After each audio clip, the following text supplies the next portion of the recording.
Dear students, we are going to solve problem number 10.2, Wave Optics, Physics, Standard 12, NCERT textbook. There are three cases given over here, and we are supposed to make the wavefront in all the cases. The first part is that we are given a point source. That means you have a very small object which emits light and whose size is just like a small dot. Now, if you consider this as a small bulb, it will emit light in all the directions, like this, in all the directions. Of course, this I am only drawing it in 2D. It will also emit light upwards and downwards and in all the directions. Now, if I am asked to draw the wavefront, I know that the wavefront is always perpendicular to the rays. So if I go equidistance from the source and make a perpendicular line, again equidistance from this point source and draw a perpendicular line, because this wavefront should be perpendicular to the rays. Again over here, and if I join, I will get a circle in 2D, but in three-dimensional part it would be a sphere. So if I draw a spherical wavefront,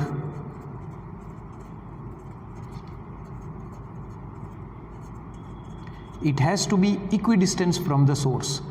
So if I make the wavefronts in all the directions, taking in mind that the wavefronts are always perpendicular to the rays and equidistant from the point source, I will get a spherical wavefront. In B part, we have a convex lens. So this is B part, and we have a convex lens like this, and then we have the focus of the convex lens, say for example here, this is the focus, and again we have a point source placed over here, out of which the rays are going to come in this way. So these are the light rays which are coming out of the point source, which is placed at the focus. Now we know that when the rays are passing through the focus, the refracted rays will become parallel to the principal axis, and we are supposed to draw the refracted wavefront. And again we know that the wavefront has to be perpendicular to the rays, so you will get a plane wavefront. Again I am saying that the wavefront should be perpendicular to the rays. Another thing is that the lens is in 3D, this is in 3D, it is going to emit light waves in all the directions. So if you make a wavefront, it will be a plane wavefront. It's not just a line, because the rays would be coming out in upward as well as the downward directions. So if you make a wavefront, it would be a plane wavefront. And in C case, let us analyze. We have a star.